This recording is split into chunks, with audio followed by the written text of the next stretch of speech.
இன்றைக்கான வீடியோவில் என்ன நடக்குன்னு சொல்லிட்டு பார்க்கலாம். வீடியோக்குள்ளே போகிறதுக்கு முன்னாடி நம்ம சேனலில் லைக் அண்ட் சப்ஸ்கிரைப் பண்ணி சப்போர்ட் பண்ணுங்கள். வீடியோ வந்துட்டு செம்ம இன்ட்ரெஸ்டிங்காக இருக்குங்க. ஃபஸ்ட்டு சீனில் வந்துட்டு சவுந்தரபாண்டி டீ குடிச்சிக்கிட்டு ஆத்தாடி ஆத்தா நீலாம் டீ போட்டு கொண்டு வந்திருக்க பாரு, அப்படியே என்னமோ டீ தூளில் கழனி தண்ணியை கலந்த மாதிரி என்னையா டீ போட்டிருக்க நீ அப்படின்ற மாதிரி சொல்ல, இங்கே பார்ப்பே உனக்கு டீ போட்டு கொடுத்ததே பெருசு, எனக்கு அங்கே போலீஸ் ட்ரைனிங்கில் சுடத்தான் சொல்லி கொடுத்தாங்க, டீ போட ஒன்றும் சொல்லி கொடுக்கல, குடிச்சா குடி இல்லைன்னா தூக்கி எறிஞ்சிருப்பேன் அப்படின்னு சொல்லிட்டு அவங்க ஷூ பாலிஷ் போட்டுக்கிட்டே முத்துப்பாண்டி எஞ்சி போயிரு. இசக்கி நல்ல வேலையை தான் கொடுத்துருக்கா, நல்லா தான் என் மகனை மாற்றி வச்சுக்கிட்ட, அவன் ஷூக்கு அவனையும் பாலிஷ் போட்டுக்கிட்டு இருக்கான், ஏலே அந்த ஒத்த ஓட்டங்களே அப்படின்ற மாதிரி சொல்ல, சூடாமணியத்தை வீட்டுக்கு டீ குடிக்க போயிட்டா அப்படின்ற மாதிரி சொல்ல, ஓஹோ அங்கிட்டே தான் திரியிறான் போலையே அப்படின்ற மாதிரி இவர் பேசிக்கிட்டு இருக்கும்போது அந்த இடத்துக்கு வெங்கடேஷோட அம்மா அப்பா மாமா எல்லாருமே வர்றாங்க. வாங்க வாங்க நீங்கள் இங்கே அப்படின்ற மாதிரி கேட்க, ஐயா ஒரு முக்கியமான விஷயம் அப்படின்னு சொல்லிட்டு பத்திரிக்கை எடுத்து கொடுக்குறாங்க. என்ன இது பத்திரிக்கை அப்படின்ற மாதிரி சொல்ல, கல்யாணம் தான் சிம்பிளாக நடந்துருச்சு, அதனால ரிசப்ஷன் வந்துட்டு பெருசாக பண்ணலான்னு ஐடியா பண்ணியிருக்கோம், ஆனால் இப்போதைக்கு இந்த விஷயத்தை பற்றி அவங்கக்கிட்ட பேசுகிறதா இல்லையான்னு சொல்லிட்டு கொஞ்சம் மனசு சங்கடமாக இருக்குது, என்ன பண்ணுறதுன்னு யோசித்தாங்க. இப்போதைக்கு அந்த வீட்டில் பெரிய ஆள்னா நீங்கள் தானே, அதனால தான் உங்ககிட்ட கூப்பிட்டு வந்தேன் அப்படின்ற மாதிரி சொல்ல, என்ன இது குழப்பமாக இருக்குது, இந்த மாதிரி நேரத்தில் அவங்ககிட்ட போய் என்னத்தை பேச, அது நான் என் பேச்செல்லாம் சுத்தமாக கேட்க மாட்டாங்களே அப்படின்ற மாதிரி சொல்ல, ஐயா நீங்கள் தான் ஏன் எப்படியாவது வந்துட்டு அந்த பொண்ணை வந்துட்டு வீட்டுக்கு வர வைக்கணும், ரிசப்ஷனுக்கு வந்துட்டு எல்லாருக்குமே பத்திரிக்கை கொடுத்தாச்சு, இப்போ திடீர்னு பண்ணலைன்னு ஆனால் பெரிய பிரச்சனை ஆகிடும், அது மட்டும் இல்லாமல் அசிங்கமாக போயிடும் அப்படின்ற மாதிரி சொல்ல, அடுத்து வந்துட்டு இங்கே என் மகன் முத்துப்பாண்டி தான் இருக்கான், அவன் சொன்னால் தான் இப்போதைக்கு அந்த குடும்பத்தில் எல்லாம் கேட்காக, இப்போதைக்கு அவன் தான் மவுசாக இருக்கான், அவனை வேணா கூப்பிட்றேன் அப்படின்ற மாதிரி சொல்லிட்டு முத்துப்பாண்டி இங்கே வாழை அப்படின்ற மாதிரி சொல்ல முத்துப்பாண்டி வர்றாங்க. அது மட்டும் இல்லாமல் ரத்னாவை என் பையன் தான் கட்டிக்க ஆசைப்பட்டான் அப்படின்ற மாதிரி சொல்ல வேமா டக்குன்னு முத்துப்பாண்டி வந்துடுறாங்க. ஏப்பா இப்போ உன்ட்ட அதை பற்றிலாம் கேட்டாங்களா, எதுக்கு தேவையில்லாமல் என்னத்தையாவது உளறிட்டு இருக்க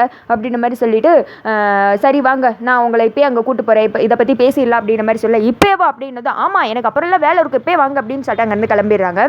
அடுத்து சனியை வந்துட்டு உள்ள வராரு. என்னையா இது, அந்த குடும்பம் நல்லா இருக்கக்கூடாதுன்னு நினைக்கிறவர் நீங்கள், இப்போ நீங்களே ரிசப்ஷன் நல்லபடியாக நடக்கணும்னு சொல்லிட்டு நம்ம சின்னையாவை கூட அமுச்சு விடுறீங்க அப்படின்ற மாதிரி சொல்ல, இங்கே பாரு ரிசப்ஷனை நிறுத்தணும், தொடக்கமே இல்லாமல் எப்படியா முடிவு வரும், முதல்ல ரிசப்ஷனுக்கு ஊரெல்லாம் கூட்டி ஃபங்க்ஷன் நடக்கட்டும், அதுக்கடுத்து நிற்கணும்ல, அப்போ தானே அந்த குடும்பம் அசிங்கப்படும் அப்படின்ற மாதிரி சொல்ல, ஐயா நீங்கள் பெரிய ஆளுது ஐயா அப்படின்ற மாதிரி சொல்ல, பேச்செல்லாம் இருக்கட்டும், முதல்ல போய் எனக்கு ஒரு ஸ்ட்ராங்காக டீ போட்டுட்டு நீ ஒரு அரை கப்பு குடிச்சுக்கோப்போ அப்படின்ற மாதிரி சொல்ல, அப்படின்னு சொல்லிட்டு சனியை வந்துட்டு உள்ளே போகிறாரு. அடுத்த சைடு முத்துப்பாண்டி அதுக்கடுத்து வெங்கடேஷோட அம்மா அப்பாலாம் ஒரு இடத்துல நின்றுட்டு இருக்காங்க. ஃபோன் பண்ணி சொல்லிட்டீங்கல்ல வந்துருவாங்களா அப்படின்ற மாதிரி கேட்க, இதோ வந்துருவாங்க அப்படின்னு சொல்லிட்டு இவங்க பேசிகிட்டு இருக்கும்போது அந்த இடத்துக்கு சண்முகமும் பரணியும் வந்துட்டு வண்டியில் வர்றாங்க. வந்ததுமே வாங்க மாமா நல்லா இருக்கீங்களா அப்படின்னு சொல்லிட்டு சண்முகம் கேட்க, இவங்க வந்துட்டு ரத்னாவோட ரிசப்ஷன் பற்றி பேச வந்திருக்காங்க அப்படின்ற மாதிரி முத்துப்பாண்டி வந்துட்டு சொல்கிறாங்க. இங்கே பாருங்கள் இந்த மாதிரி நேரத்தில் பேசக்கூடாதான், ஆனால் எங்களுக்கு வேறு வழி கிடையாது, ஊரை குட்டி ஃபுல்லாக பத்திரிக்கை கொடுத்தாச்சு, இது மட்டும் நடக்கலைன்னா எங்கள் குடும்பத்துக்கு தானே கேவலம், அதுவும் இல்லாமல் எங்கள் சொந்தக்காரங்க எல்லாரும் வந்துட்டு வருவாங்க அப்படின்ற மாதிரி சொல்ல, சரிங்க நீங்கள் கவலைப்படாதீங்க நல்லபடியாக நடக்கும், அது மட்டும் இல்லாமல் நீங்கள் வந்துட்டு ரத்னா கிட்ட வந்து ஒரு வார்த்தை பேசுங்க, இவ்வளோ தூரம் வந்துட்டும் அவளை பார்க்காம இருந்தால் ஏதாவது நினைப்பால அப்படின்ற மாதிரி சொல்ல, நாங்கள் நல்ல காரியத்துக்கு வந்திருக்கோம், இப்போ என்ன இலை வீட்டுக்கு வர சொல்கிறீங்களா அப்படின்னு சொல்லிட்டு கூட இருக்கிற மாமா சொல்ல, நீ வந்துட்டு முறைக்கிறாங்க. முத்துப்பாண்டி வந்து இது ஸ்டேஷனாக இருந்தால் உங்ககிட்ட நான் பேசுகிற விதமே வேறு, அமைதியாக நின்று பார்த்துக்கோ அப்படின்ற மாதிரி மிரட்டதுமே, என்ன நீ அமைதியாக தான் இரேனே அப்படின்னு சொல்லிட்டு வெங்கடேஷோட அம்மா வந்துட்டு திட்டுறாங்க. இங்கிட்டு வந்துட்டு சண்முகம் சொல்கிறாங்க, ஆமாத்த நீங்கள் ஒரு தடவை வீட்டுக்கு வாங்க, அங்கே வச்சு நம்ம எல்லாத்தையும் பேசிக்கலாம், ரத்னா வேற இப்போது அம்மா இறந்து துக்கத்தில் இருக்கா, நீங்கள் வந்து ஏதாவது பேசினா அவளுக்கு கொஞ்சம் ஆறுதலாக இருக்குல்ல அப்படின்ற மாதிரி சொல்ல, ஆமாங்க எனக்கு என்னமோ இவங்க சொல்கிறது சரிதான், வாங்க அங்கே போகலாம் அப்படின்னு சொல்லிட்டு அங்கேருந்து கிளம்ப போகும்போது சண்முகம் சொல்கிறாங்க, இவங்களை இப்படி பேச வச்சதுக்கு ரொம்ப தேங்க்ஸ் அப்படின்ற மாதிரி சொல்லதும், இருக்கட்டும் இதை ஒரு நன்றி கடனாக தான் செய்கிறேன், ரத்னாவோட கல்யாணம் நின்னதுக்கு நானும் ஒரு வகையில் காரணம் தானே, அதனால தான் அப்படின்னு சொல்லிட்டு முத்துப்பாண்டி அங்கேருந்து கிளம்பிற அடுத்த சைடு வீட்டுக்கு தான் போகிறாங்க. எல்லாருமே வந்துட்டு வரவேற்று உட்கார வைக்கிறாங்க. அப்போ வந்துட்டு என்ன விஷயமா வந்திருக்கீங்க அப்படின்ற மாதிரி கேட்க, இந்த மாதிரி பத்திரிக்கைலாம் அடித்து ஊருக்கெல்லாம் கொடுத்தாச்சு, ரத்னாவை வீட்டுக்கு அமுச்சு விட்டிங்கன்னா நல்லாயிருக்கும் அப்படின்ற மாதிரி சொல்ல, ரத்னா வந்துட்டு என்னத்தை பேசுகிறீங்க நீங்கள் இந்த மாதிரி சமயத்தில் என்னால் எப்படி வர முடியும் அப்படின்னு சொல்லிட்டு கையாபையான்னு கத்த ஆரம்பிச்சிடுறாங்க.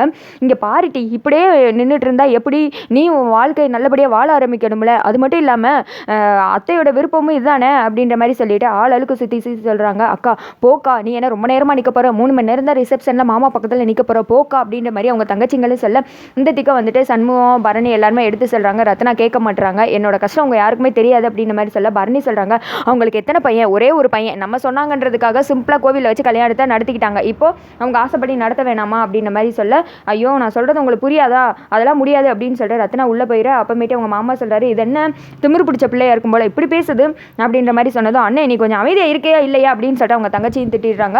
அடுத்து சண்முகம் சொல்கிறாங்க நீங்கள் போங்க நான் கண்டிப்பாக அவளை வீட்டுக்கு அமுச்சு வைக்கிறேன் அப்படின்ற மாதிரி சொல்லி அமுச்சு விட்டுரு.